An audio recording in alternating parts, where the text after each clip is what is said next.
بسم الله الرحمن الرحيم الحمد لله رب العالمين والصلاة والسلام على رسوله الكريم أما بعد فأعوذ بالله السميع العليم من الشيطان الرجيم قال تعالى إن الذين يكتمون ما أنزلنا من البينات والهدى من بعد ما بيناه للناس في الكتاب أولئك يلعنهم الله ويلعنهم اللاعنون. قال المفسر رحمه الله في تفسير هذه الآية ونزل في اليهود، آنے والی آیت یہ یہودیوں کے بارے میں نازل ہوئی. ونزل فرمان الہی ان الذین یکتمون، یہ نازل ہوا فی الیہود، یہودیوں کے بارے میں. ان الذین یکتمون الناس، یقیناً وہ لوگ جو چھپاتے ہیں لوگوں سے، ما جو انزلنا ہم نے نازل کیا، من البینات کھلی ہوئی نشانیاں، کھلی واضح نشانیاں، واضح معجزات، والہدی اور ہدایت جو ہم نے نازل کی. جو ان کو چھپاتے ہیں آیت رجمی، جیسے آیت رجم کو یہودیوں نے چھپایا، ونعت محمد اور محمد صلی اللہ علیہ وسلم کی نعت، آپ کی صفات جو تورات میں وارد ہوئی تھیں ان کو انہوں نے یہودیوں نے چھپایا تھا. من بعد ما بیناہ، بعد اس کے کہ ہم نے اس کو بیان کر دیا، للناس لوگوں کے لیے، فی الکتاب کتاب میں، یعنی کتاب تورات میں ہم نے اسے ان کے لیے بیان کر دیا. یہ بیان مفصل بھی ہو سکتا ہے، مجمل بھی ہو سکتا ہے. کچھ مسائل اور احکام ایسے ہیں جن کو تفصیلی طور پر بیان کیا ہے، جیسے توحید کے مسائل ہیں، عقیدے کے مسائل، اور جیسے میراث کے مسائل، اور بہت سے ایسے مسائل ہیں جن کو اجمالی طور پر بیان کیا ہے. اولئک یلعنہم اللہ، یہی لوگ، یہ چھپانے والے لوگ ہیں. نام نہیں لیا ہے کسی کا، لیکن ایک صفت بیان کر دی کہ جو چھپائے گا. ان الذین یکتمون، آیت چاہے کسی کے بارے میں بھی نازل ہوئی ہو، لیکن جو بھی ایسا کرے گا اس کے لیے یہ سزا ہوگی اور اس کا یہ انجام ہوگا جو یہاں مذکور ہے. ان الذین یکتمون، یقیناً وہ لوگ جو چھپاتے ہیں اس چیز کو جو ہم نے نازل کیا. کیا نازل کیا؟ اب اس کا من بیانیہ ہے. جو ہم نے نازل کیا، کیا نازل کیا؟ بینات، کھلی ہوئی نشانیاں، کھلی ہوئی آیتیں، واضح مسائل، واضح بیان، واضح دلائل، معجزات، والہدی اور ہدایت جو ہم نے نازل کی. بعد اس کے کہ ہم نے اس کو بیان کر دیا لوگوں کے لیے، فی الکتاب کتاب میں ہم نے بیان کر دیا. اس کے باوجود ان مسائل کو، ان احکامات کو جو ان کی مرضی کے خلاف ہوتے ہیں، جن مسائل کو بیان کرنے کی وجہ سے ان کی دکانیں بند ہو جاتی ہیں، ان کے کاروبار بند ہو جاتے ہیں، ان مسائل اور ان احکامات اور ان آیتوں کو اور ان احادیث کو چھپاتے ہیں. اولئک یلعنہم اللہ، ایسے کاتمین، ایسے چھپانے والوں پر اللہ کی لعنت. یلعنہم اللہ، ان پر اللہ لعنت بھیجتا ہے. لعنت کا معنی کیا ہوتا ہے؟ الابعاد والطرد، یبعدہم من رحمتہ، اللہ تعالیٰ انہیں اپنی رحمت سے دور کر دیتا ہے، انہیں دھتکار دیتا ہے ایسے لوگوں کو جو اللہ کی آیتوں کو چھپاتے ہیں. چھپانے کا مطلب کیا ہے؟ چھپانے کا مطلب ہے بیان نہ کرنا، ضرورت کے وقت لوگوں کے لیے اسے بیان نہ کرنا. لوگوں کو ضرورت ہے، لوگ اس برائی میں مبتلا ہیں، پھر بھی اس کو بیان نہیں کرتے، اس لیے کہ ان کے مسلک کے خلاف ہے، ان کی مرضی کے خلاف ہے، ان کے اپنے امام کے قول کے خلاف ہے. اس لیے اللہ کی آیتوں کو اور رسول اللہ صلی اللہ علیہ وسلم کی احادیث کو بیان نہیں کرتے. یہ چھپانا ہے اللہ کی آیتوں کو. ایسے لوگوں پر اللہ نے لعنت بھیجی ہے. وَيَلْعَنُهُمُ اللَّاعِنُونَ، صرف اللہ ہی لعنت نہیں بھیجتا ایسے لوگوں پہ، بلکہ لعنت بھیجنے والے جتنے بھی ہیں سب ان پر لعنت بھیجتے ہیں. وَيَلْعَنُهُمُ اللَّاعِنُونَ، اور ان پر لعنت بھیجتے ہیں لعنت بھیجنے والے. الملائکہ کون بھیجتے ہیں لعنت اللہ کے علاوہ؟ فرشتے لعنت بھیجتے ہیں، والمؤمنون اور مومنین ان پر لعنت بھیجتے ہیں، او کل شیء یا ہر چیز بالدعاء علیہم ان پر بد دعا کر کے، باللعنت لعنت کی بد دعا کر کے ان پر ہر چیز ایسے لوگوں پر لعنت بھیجتی ہے، یا یہ کہ اللہ کے فرشتے، اللہ کے علاوہ اللہ کے فرشتے اور مومنین بھی ان پر لعنت بھیجتے ہیں۔ تو یہ بہت ہی سنگین اور بہت ہی خطرناک گناہ ہے کتمان علم کا چھپانا۔ علم کا چھپانا بہت ہی یعنی مصلحت کے تحت، ضرورت کے تحت شریعت میں اس کی گنجائش اور ضرورت ملتی ہے۔ بہت ہی جیسے اللہ کے نبی صلی اللہ علیہ وسلم کی حدیث ہے جس میں اللہ کے نبی صلی اللہ علیہ وسلم نے کلمہ شہادت پڑھنے والے کے لیے جنت کی بشارت دی ہے، اور پھر آگے صحابہ رسول کہتے ہیں اللہ کے رسول افلا ابشر بالناس، کیا میں لوگوں کو اس کی خوشخبری نہ دے دوں؟ تو آپ نے فرمایا کہ لوگ جو اسی پر اعتماد کر لیں گے۔ تقدیر کا اس میں بیان تھا کہ لوگ تقدیر پہ بھروسہ کر لیں گے، عمل کرنا چھوڑ دیں گے۔ تو اس وقت اللہ کے نبی صلی اللہ علیہ وسلم نے اس کو ضرورت کے لیے بیان کرنے سے منع کر دیا تھا، تو وہ کتمان ایک ضرورت کے تحت تھا۔ تو ایسی ضرورت اگر ہو تو ٹھیک ہے، ورنہ جو ہے بلا ضرورت تعصب میں اپنی مرضی کے لیے اللہ کی آیتوں کو چھپانا، بیان نہ کرنا، یہ بہت ہی سنگین گناہ ہے۔ ایسے لوگوں پر اللہ کی پھٹکار ہے اور لعنت کرنے والوں کی پھٹکار اور لعنت ان پر ہے۔ ہاں الا الذین تابوا، ان لوگوں میں سے، ان کاتمین میں سے، چھپانے والوں میں سے جن لوگوں نے توبہ کر لی ہے تو ان کی بات الگ ہے۔ الا الذین تابوا، ہاں مگر جن لوگوں نے توبہ کی، تابوا رجعوا عن ذلک، رجوع کر لیا اپنے اس گناہ سے، کتمان علم سے، کتمان آیات سے، کتمان احادیث سے، کتمان دین سے جنہوں نے رجوع کر لیا، وَأَصْلَحُوا عَمَلَهُمْ، اپنے عمل کی انہوں نے اصلاح کر لی، اپنے عمل کی اصلاح کی یعنی جس کو چھپاتے تھے اس کو بیان کرنے لگے، وَبَيَّنُوا مَا كَتَمُوا، اور انہوں نے بیان کیا اس کو جو انہوں نے چھپایا، جن آیتوں کو چھپایا تھا ان کو بیان کر دیا، فَأُولَئِكَ أَتُوبُ عَلَيْهِمْ، ایسے توبہ کرنے والوں کی توبہ کو میں قبول کرتا ہوں۔ اللہ فرماتا ہے فَأُولَئِكَ أَتُوبُ عَلَيْهِمْ، یہی لوگ یہ توبہ کرنے والے، أَتُوبُ عَلَيْهِمْ، میں ان کی توبہ قبول کرتا ہوں، اقبل توبتہم، اتوب علیہم یعنی اقبل توبتہم، میں ان کی توبہ کو قبول کرتا ہوں۔ اللہ رب العالمین کی توبہ کا ذکر میں نے اس سے پہلے بھی آپ کو بیان کیا ہے کہ دو طرح کی ہوتی ہے۔ ایک اللہ کی توفیق ہوتی ہے، اللہ توبہ کرنے کی بندے کو توفیق دیتا ہے۔ بہت سارے بندے توبہ کرتے ہیں، کتنے ایسے لوگ گناہ کرتے ہیں لیکن انہیں توبہ کی توفیق نہیں ہوتی، اللہ تعالیٰ انہیں توفیق نہیں دیتا۔ ان توفیق والوں میں سے جنہیں توبہ کی توفیق ہوتی ہے، کچھ ایسے ہیں جن کی توبہ قبول ہوتی ہے، کچھ ایسے ہیں جن کی توبہ قبول نہیں ہوتی۔ جن کی توبہ شرائط کے مطابق ہوتی ہے ان کی توبہ قبول ہو جاتی ہے، اور جن کی توبہ شرائط سے ہٹ کے ہوتی ہے ان کی توبہ قبول نہیں ہوتی۔ وَأَنَا التَّوَّابُ الرَّحِيمُ، اللہ فرماتا ہے میں تواب ہوں، توبہ بہت زیادہ قبول کرنے والا ہوں۔ آپ دیکھیں گے ہم لوگ انسان دن رات گناہ کرتے رہتے ہیں، اللہ سے توبہ کرتے رہتے ہیں، کتنے انسان ہیں جو دن رات اللہ سے رجوع کرتے رہتے ہیں، توبہ کرتے رہتے ہیں۔ تو مطلب اللہ تعالیٰ توبہ کو قبول کرتا ہے، بہت ہی زیادہ اللہ تعالیٰ توبہ قبول کرنے والا، توبہ کی توفیق دینے والا ہے۔ الرحیم بالمؤمنین، اللہ تعالیٰ رحیم ہے، مہربان ہے، مشفق ہے، اپنے بندوں پر بہت رحم کرتا ہے، بالخصوص مومنین پر۔ ویسے اللہ تعالیٰ کی رحمت ہر چیز کو عام ہے، وسعت رحمت کل شیء، اللہ کی رحمت ہر چیز کو گھیرے ہوئے، کافر، مشرک، چرند پرند جاندار، جتنے ہر چیز کو اللہ کی رحمت گھیرے ہوئے۔ آپ سوچیں، غور کریں، ہم اپنے رب کی کتنی نافرمانیاں کرتے ہیں، کتنے ہم اس کے حکم کو ٹھکراتے ہیں، پھر بھی وہ ہمیں رزق دیتا ہے، پھر بھی وہ ہمیں بہت ساری نعمتوں سے نوازتا ہے۔ تو یہ اس کا رحم و کرم ہی تو ہے کہ ہم نافرمانی کرنے کے باوجود بھی وہ ہمیں نوازتا رہتا ہے، وہ ہمیں دیتا رہتا ہے۔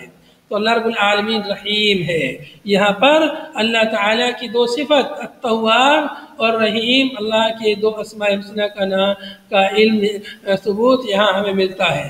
تواب اور رحیم یہ اللہ کے اسماء حسنہ میں سے ہیں، اور اسماء حسنہ سے اللہ رب العالمین کی صفت بھی ثابت ہوتی ہے۔ ان الذین کفروا، یقیناً وہ لوگ جنہوں نے کفر کیا، وَمَاتُوا وَهُمْ كُفَّارٌ، یہاں سے اب تھوڑی سی ایک الگ بات یہاں سے شروع ہو رہی ہے۔ تو گزشتہ آیتوں میں کتمان علم کرنے کی مذمت بیان ہوئی، ان کی سزا بیان ہوئی، اور ان میں سے جو توبہ کر لیں ان کو اللہ تعالیٰ معاف کر دیتا ہے، ان کی توبہ کو قبول کر لیتا ہے، پھر وہ گناہ اور لعنت انہیں نہیں ملتی ہے۔ آگے فرمایا ان الذین کفروا، یقیناً وہ لوگ جنہوں نے کفر کیا، وَمَاتُوا وَهُمْ كُفَّارٌ، اور وہ کفر ہی کی حالت میں مر گئے۔ جملہ حال واقع ہے، وَمَاتُوا ہے اس حال میں کہ وہ کفر میں تھے، اس حال میں وہ مر گئے۔ تو کفر کرنا اور کفر پہ مرنا یہ خطرناک ہے۔ اگر کسی نے کفر کیا پھر توبہ کر لی تو اس کی نجات ہے، اس کے کفر کرنے کے بعد پھر اسلام میں ایمان میں داخل ہوا تو اسلام سابقہ تمام گناہوں کو مٹا دیتا ہے، چاہے کتنا بھی بڑا گناہ ہو۔ سب سے بڑا گناہ شرک اور کفر ہے، تو ان عظیم گناہوں کو اسلام، کلمہ توحید پڑھ لینا، اسلام میں داخل ہو جانا، یہ ان کو مٹا دیتا ہے سابقہ گناہوں کو۔ لیکن اگر کوئی کفر کرتے کرتے مر گیا پھر اس کی خیر نہیں ہے۔ تو یہاں پر بات ہے اس کی جس کا خاتمہ کفر پر ہو، جس کا خاتمہ کفر پر ہو، اس لیے خاتمہ بالخیر کہ اللہ سے دعا کرتے رہنا چاہیے کہ ہمارا خاتمہ ایمان پر، اللہ سے دعا ہے اللہ ہم سب کا خاتمہ ایمان پر فرمائے۔ ان الذین کفروا وماتوا وهم کفار اولئک علیہم لعنت اللہ، ایسے لوگوں پر جو کفر کرتے ہیں، کفر کی حالت میں مر جاتے ہیں، ان لوگوں پر اللہ کی لعنت ہے، والملائکۃ، اور فرشتوں کی لعنت بھی ہے، والناس اجمعین، اور تمام لوگوں کی ان پر لعنت ہے۔ اس جملے سے معلوم ہوا کہ لعنت کرنے والے اللہ کے علاوہ فرشتے بھی ہوتے ہیں اور لوگ بھی ہوتے ہیں۔ یہاں گزشتہ روایت میں آیت میں تھا وَيَلْعَنُهُمُ اللَّاعِنُونَ، لعنت کرنے والوں کی ان پر لعنت ہو۔ تو لعنت کرنے والے کون ہیں؟ یہاں پر ہمیں معلوم ہوا لعنت کرنے والے اللہ کے علاوہ فرشتے اور دیگر لوگ بھی ہوتے ہیں۔ والناس اجمعین، تمام لوگوں کی لعنت ہے ایسے کافروں پر جو کفر پہ مر جائیں۔ اے ہم مستحقون ذلک فی الدنیا والآخرہ، یعنی یہ کفار لوگ دنیا اور آخرت میں اس لعنت کے مستحق ہیں، اس لعنت کے یہ لوگ مستحق ہیں۔ والناس، اور یہاں پہ جو آیا ہے والناس اجمعین، ناس سے مراد کون ہے؟ قیل عام، یہ بھی کہا گیا ہے کہ ناس عام ہے، مطلب تمام لوگ ناس میں داخل ہیں۔ تمام ناس من لوگ، تمام لوگ جتنے بھی ہیں، مسلم، کافر، دہریہ، سب لوگ اس میں داخل ہیں۔ وقیل المؤمنون، اور یہ بھی کہا گیا ہے کہ ناس سے مراد یہاں مومنین ہے، اس لیے کہ کافرین پر لعنت کون کرتے ہیں؟ اللہ، فرشتے اور مومنین، تو اس لیے ناس سے مراد کیا ہے؟ مومنین ہے۔ اور جن لوگوں نے کہا ناس عام ہے، سب لوگ داخل ہیں، تو انہوں نے کہا کہ چونکہ کافر پر بھی لعنت کرتا ہے، جیسے بہت سارے مسلمانوں پہ لعنت کرتے ہیں، ایک دوسرے کو کافر کرنا، ایسے کافروں کے آپس میں جھگڑے ہوتے رہتے ہیں، وہ بھی ایک دوسرے پر لعنت بھیجتے رہتے ہیں۔ تو اس لیے عام معنی لینا زیادہ بہتر ہے کیونکہ اس میں زیادہ معنی ہے۔ بہرحال تو ناس کو عام لینا ہی یعنی زیادہ اولا اور بہتر ہے۔ خالدین فیہا، یہ لوگ اس میں ہمیشہ رہیں گے۔ خالدین فیہا، اس میں، کس میں؟ اے اللعنتی، یعنی لعنت میں کیسے رہیں گے ہمیشہ؟ اے او النار المدلول بہا علیہا، یا یہ کہ یہاں پر فیہا کی ضمیر نار کی طرف ہے لیکن نار کا کہیں ذکر ہے نہیں پیچھے، تو کہہ رہے ہیں کہ المدلول بہا علیہا، نار چونکہ یہ مدلول بہا ہے، لعنت جب پڑے گی کسی پر تو کہاں جائے گا؟ وہ لعنت پڑے گی تو وہ آدمی جہنم میں جائے گا، تو لعنت کا جو انجام ہے، جو ٹھکانہ ہے، وہ جہنم ہے۔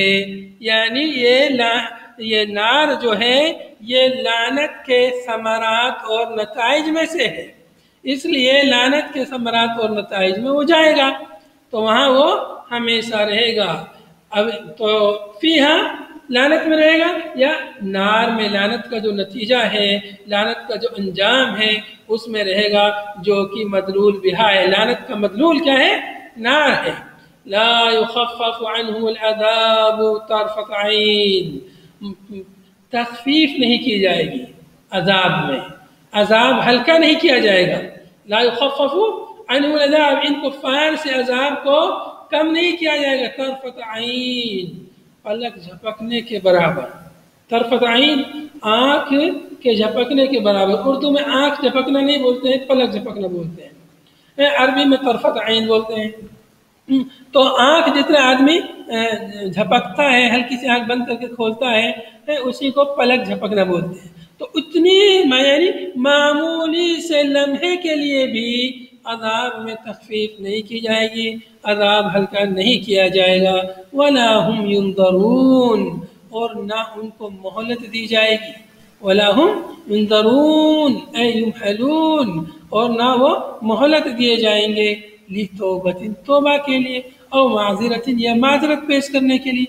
اللہ تعالیٰ نے انہیں خوب مہلت دی تھی دنیا میں، انہیں خوب موقع دیا تھا توبہ کرنے کا، رجوع کرنے کا، اللہ کی عبادت کرنے کا، معذرت پیش کرنے کا، لیکن انہوں نے اس مہلت سے فائدہ نہیں اٹھایا۔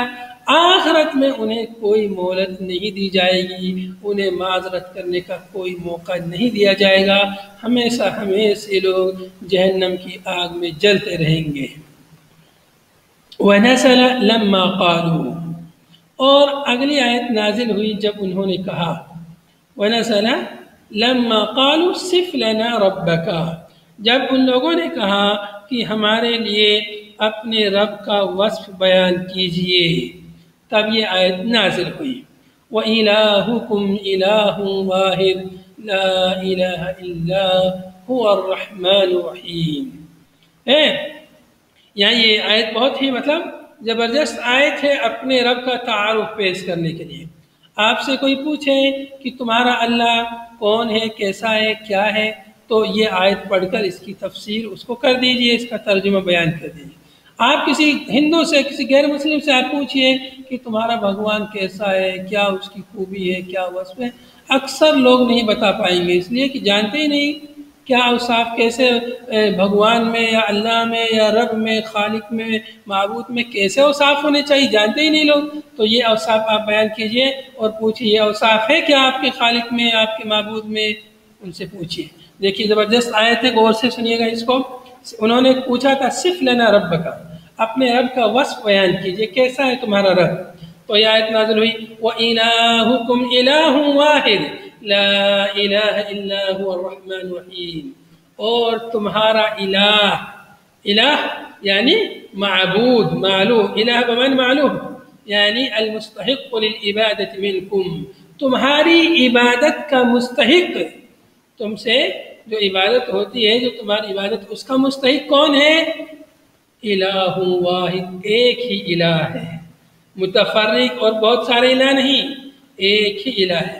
وَإِلَٰهُكُمْ، اور تمہارا الہ جو تمہاری عبادت کا مستحق ہے، الہ واحد، ایک ہی الہ ہے، لا نظیر لہ، اس کی کوئی نظیر نہیں، فی ذاتہ، اس کی ذات میں، ولا فی صفاتہ، اور نہ اس کی صفات میں، کوئی نظیر نہیں، یعنی اس کے جیسے کوئی نہیں ہے، لیس کمثلہ شیء وہو السمیع البصیر، اللہ کے جیسے کوئی چیز نہیں ہے، لیکن وہ سنتا ہے، دیکھتا ہے، انسان بھی سنتا دیکھتا ہے، بہت سارے جانور، لیکن انسان کا سننا دیکھنا اس کے سننے دیکھنے کے جیسے نہیں ہے، کسی بھی جانور کا، چرند پرند کا سننا دیکھنا اللہ کے جیسے نہیں ہے، یہاں تک کہ ہم انسانوں کا سننا دیکھنا بھی ایک جیسا نہیں ہے، انسانوں کا دیکھنے میں بھی کسی کی بینائی تیز ہے، کسی کی کم ہے، کسی کو سننا کم سنائی دیتا ہے، کسی کو زیادہ سنائی دیتا ہے، کوئی شخص جو ہے مچھر کے بھے بھے کرنے سے بھی جاگ جاتا ہے، کوئی شخص جو اس کو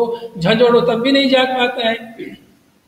تو یہ انسانوں کے اندر بھی اتنا فرق ہے، اور انسان اور جانور میں بھی بہت فرق ہے۔ کتنے جانور ایسے ہیں جو ہلکی سی آواز کو دور سے سن لیتے ہیں، آپ دیکھیں گے باز وغیرہ وہ بہت اوپر سے دیکھ لیتے ہیں، ان کی نگاہ بہت تیز ہوتی ہے، انسان کی نگاہ بھی نہیں ہوتی اتنی تیز. تو اتنا فرق یعنی مخلوق میں ہے. اللہ کی ذات بہت عظیم ہے، بہت سب سے عظیم اور بڑی ہے. اس سے انسان کا اور دیگر اوصاف کا موازنہ نہیں کرنا چاہیے. جو لوگ اللہ کی صفات کا انکار کرتے ہیں وہ کہتے ہیں کہ اس سے تشبیہ لازم آتی ہے. تشبیہ لازم نہیں آتی ہے. ضرور نہیں ہے کہ اگر ہم یہ کہیں کہ اللہ سنتا ہے ہم بھی سنتے ہیں، اس کا یہ مطلب تھوڑی ہے اللہ ہمارے جیسے سنتا ہے. اللہ ایسے سنتا ہے جیسے اس کے شایع نشان ہے. اللہ ایسے دیکھتا ہے جیسے اس کے شایع نشان ہے. اس کے اوصاف میں کوئی اس کا ثانی نہیں، کوئی اس کے برابر نہیں، کوئی اس کے جیسے نہیں. اللہ کی کوئی نظیر نہیں، مطلب اس کے جیسے کوئی نہیں ہے، نہ اس کی ذات میں اور نہ اس کی صفات میں. لا الہ الا ہوا، نہیں ہے کوئی معبود، نہیں ہے کوئی معبود برحق الا ہوا، سوائے اس کے. ہوا ضمیر لوٹ رہی ہے الہ واحد کی طرف، سوائے الہ واحد کے کوئی الہ نہیں ہے. اللہ کے سوا کوئی معبود برحق نہیں ہے. وہ الرحمن الرحیم، وہ رحمان و رحیم ہے. اللہ تعالیٰ وہ رحمان ہے، بہت رحم کرنے والا ہے، رحیم ہے، بہت رحم کرنے والا. دونوں یہ مبالغے کے صیغے ہیں، لیکن جو ہے رحمان میں زیادہ مبالغہ پایا جاتا ہے، جو کفار پہ بھی رحمت کو شامل ہے. اور رحیم یہ اللہ رب العالمین اپنے مخصوص بندے اور مومنین بندوں پر رحم کرنے کی صفت معنی اس میں پایا جاتا ہے. وَطَلَبُوا آیَةً عَلَىٰ ذَلِكَ، تو جب یہ وصف بیان کیا کہ تمہارا الہ وہ ایک ہی الہ، ایک ہی معبود ہے، جس کے سوا کوئی معبود نہیں، وہ رحمان و رحیم ہے. انہوں نے اس کی نشانی طلب کی. ان لوگوں نے نشانی طلب کی، اس کی کیا نشانی ہے کہ تمہارا الہ ایک ہی الہ ہے. فنزل، پھر یہ آیت آگے نازل ہوئی، ان فی خلق السماوات والارض، یقیناً آسمانوں اور زمین کی تخلیق میں، وما فیہما، اور جو کچھ ان دونوں میں ہے، آسمان و زمین میں جو کچھ ہے، من العجائب، عجائب و غرائب، مخلوقات ہیں، سورج، چاند، ستارے، سیارے، اور نہ جانے کتنی مخلوقات آسمان اور زمین اور سمندر میں ہیں، ان سب کی تخلیق میں نشانی ہے. ابھی آگے آ رہا ہے واختلاف اللیل، اور لیل و نہار کی گردش، اختلاف لیل و نہار اور شب و روز کا اختلاف، لیل و نہار کا اختلاف. کیسا اختلاف؟ بالذہاب والمجیء، آنا جانا. کبھی رات آ رہی ہے، کبھی دن آ رہا ہے، رات جا رہی ہے، دن آ رہا ہے، دن جا رہا ہے، رات آ رہی ہے، دونوں آگے پیچھے چلے آ رہے ہیں، چلے جا رہے ہیں. والزیادۃ والنقصان، اور یہ رات اور دن ہیں یہ گھٹتے بڑھتے رہتے ہیں. کبھی رات بڑی ہو جاتی ہے تو دن چھوٹا ہو جاتا ہے، کبھی دن بڑا ہوتا ہے تو کبھی رات چھوٹی ہو جاتی ہے. اس طرح ان میں اختلاف چلتا رہتا ہے. کبھی رات دن پہ غالب آ جاتا ہے، کبھی دن رات پہ غالب آ جاتا ہے. یہ اختلاف سے مراد کیا ہے؟ اختلاف لیل و نہار یا گردش لیل و نہار، اس سے مراد کیا ہے؟ رات اور دن کا چھوٹا بڑا ہونا یا رات اور دن کا آگے پیچھے آنا جانا. پہلے رات آتی، پہلے دن، جو بھی آپ کہہ لیں، پہلے انڈا ہے کہ پہلے مرغی ہے، وہی والی بات ہے. پہلے مرغی ہے کہ پہلے انڈا ہے. اب یوں کہہ سکتے ہیں کہ دن روشنی یہ پہلے ہے تو پھر مطلب رات آئی، پہلے دن پھر رات. کچھ لوگ کہتے ہیں کہ اصل جو ہے اندھیرا ہے. کچھ لوگ کیا کہتے ہیں کہ اصل اندھیرا ہے، اگر سورج نہ رہے تو اندھیرا ہی اندھیرا رہے، تو سورج کی وجہ سے اجالا ہو رہا ہے تو اصل اندھیرا ہے، اس اعتبار سے رات اصل ہے. تو یہ مطلب لوگوں کے اجتہادات ہیں. اس کے بارے میں کچھ یقین سے نہیں کہہ سکتے کہ پہلے کیا ہے، پہلے بعد میں کیا، واللہ عالم. والفلکی، فلک یعنی کشتیاں، السفن سمندری جو کشتیاں رہتی ہیں، جہاز ہوتے ہیں، التی تجری فی البحر جو سمندر میں چلتی رہتی ہیں. فلک جو کشتیاں سمندر میں چلتی رہتی ہیں، کون ہے جو ان کو ڈوبنے سے بچا رہا ہے؟ پانی کے اوپر وہ تیرتی رہتی ہیں. ولا ترسبو، پانی میں گھستی نہیں، غوطہ نہیں لگاتی ہیں، ڈوبتی نہیں ہے. موقورتن، موقورتن کا معنی محملتن بما ينفع الناس، سامان اٹھائے ہوئے ہوتی ہیں، ایسے وہ سامان جو لوگوں کو نفع پہنچاتا ہے. سامان تجارت لیے ہوئے بڑے بڑے جہاز جو ہے سمندر کے اوپر، سمندر کی چھاتی پر جو ہے جاتے ہیں اور سمندر میں ڈوبتے نہیں. کون ہے جو ان کو بچاتا ہے، بما ينفع الناس، لوگوں کو نفع پہنچانے والی چیزوں کو یہ کشتیاں لیے پھرتی ہیں، من التجارات والحمل، تجارت اور نقل و حمل کے سامان کو یہ کشتیاں اور یہ جہاز لیے ہوئے جاتی ہے۔ کون ہے جو کشتی کو سمندر میں ڈوبنے سے بچا رہا ہے؟ وما انزل اللہ من السماء، اور جو اللہ نے آسمان سے نازل کیا، من ماء، پانی، بارش کا پانی، میٹھا پانی، مطر، من ماء یعنی مطر، بارش جو نازل فرمائی اللہ تعالیٰ نے، فَأَحْيَا بِهِ الْأَرْضَ، اس بارش کے پانی کے ذریعے اللہ تعالیٰ نے زمین کو زندہ کر دیا، زمین کو زندہ کیا، بالنباتی، نباتات کے ذریعے، سرسبز و سادابی کے ذریعے، خضروات کے ذریعے، بہت ساری چیزیں اور پیداوار اللہ تعالیٰ زمین سے اگاتا ہے۔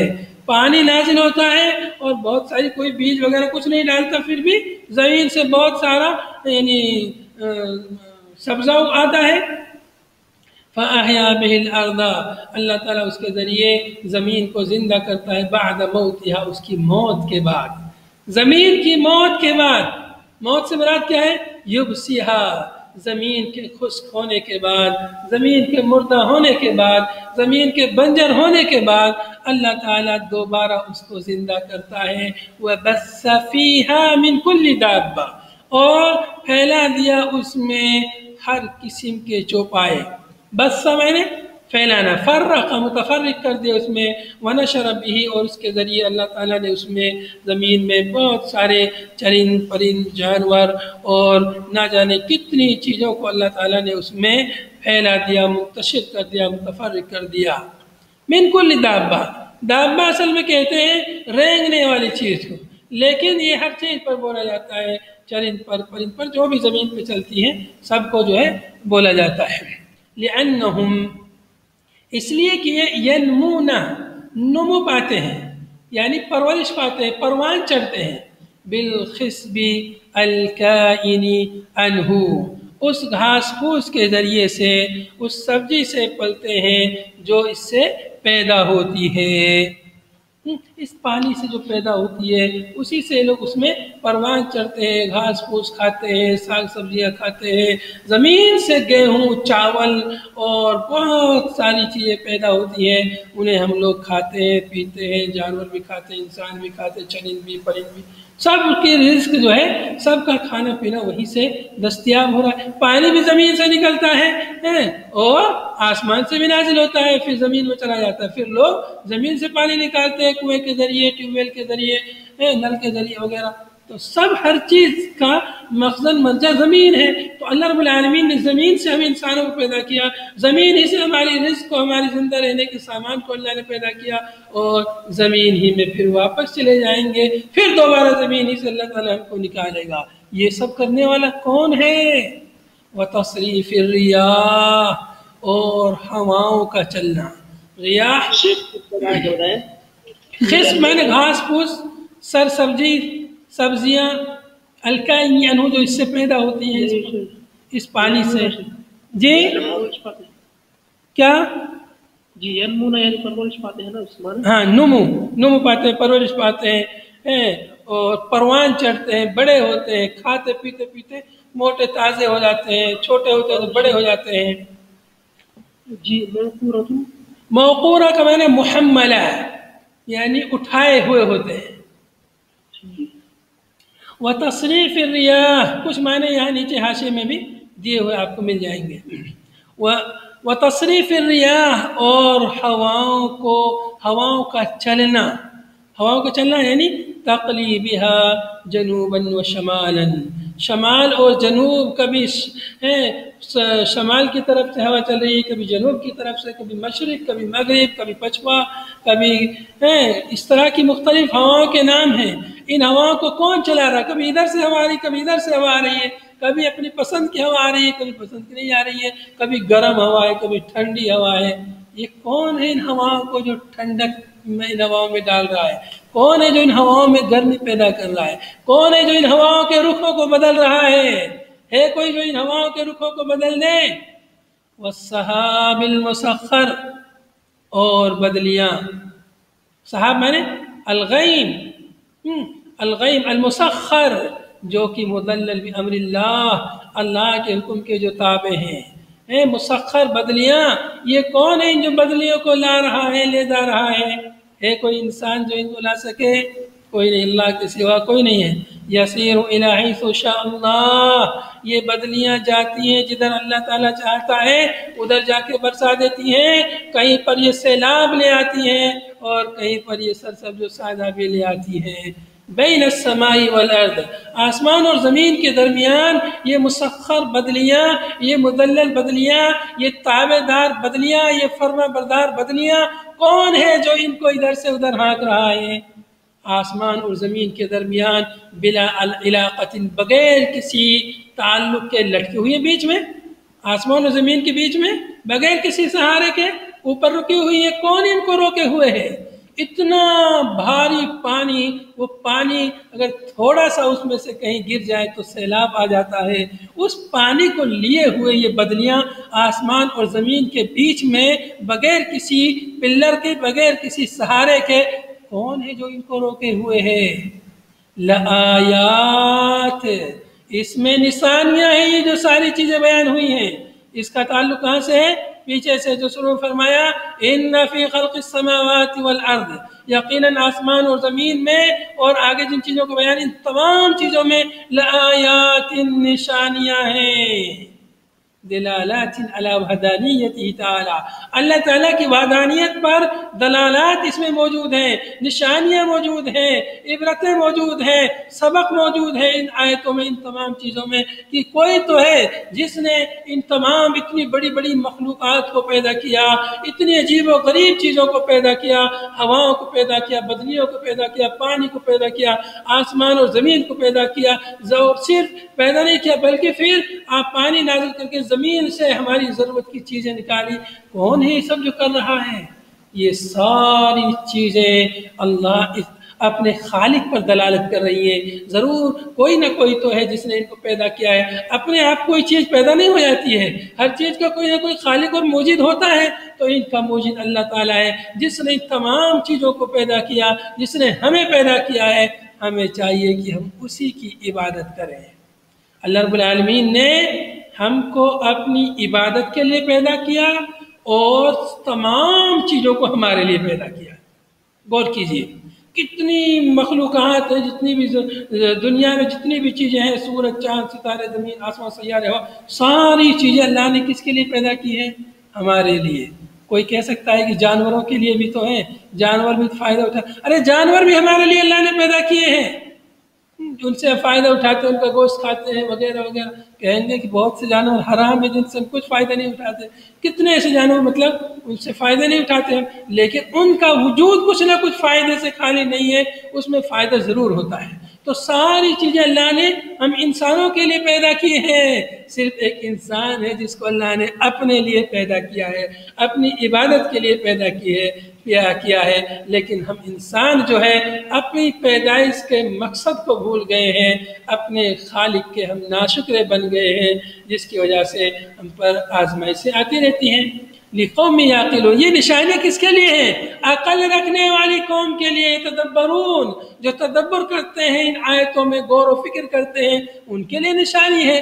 باقی جو لوگ تدبر نہیں کرتے، عقل سے کام نہیں لیتے، ان کے لیے کوئی معنی نہیں رکھتی یہ ساری چیزیں، ان کے لیے عام سی بات ہے۔ لیکن جو غور و فکر کرتے ہیں، واقعی ان کے لیے ان تمام چیزوں میں، ان تمام مخلوقات میں نشانی ہے اس کے خالق کی، اس میں دلالات ہیں کہ کون ہے جس نے ان کو پیدا کیا۔ یقیناً کوئی نہ کوئی تو ہے اور وہ اللہ کی ذات ہے۔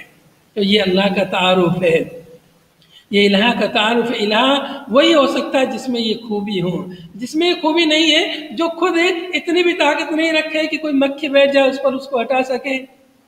کچھ لوگ جو ہے اولیاء جو قبروں میں دفن ہو چکے ہیں، بزرگ جو دنیا سے جا چکے ہیں، ان سے بہت ساری چیزوں کو مانگتے ہیں، رزق مانگتا ہے، کوئی کیا مانگتا ہے، کوئی کیا مانگتا ہے، وہ دے سکتے ہیں کیا؟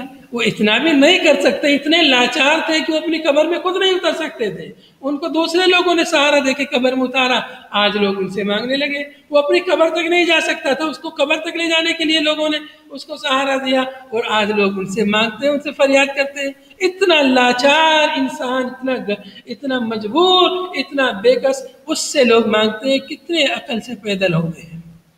تو یہ نشانیاں کن کے لیے ہیں؟ عقل رکھنے والی قوم کے لیے یہ نشانیاں ہیں۔ هذا صلی اللہ علیہ وسلم علی نبینا محمد وعلى آله وصحبه اجمعین۔ سبحانك اللهم وبحمدك نشهد ان لا اله الا انت نستغفرك ونتوب اليك۔ والسلام علیکم ورحمۃ اللہ۔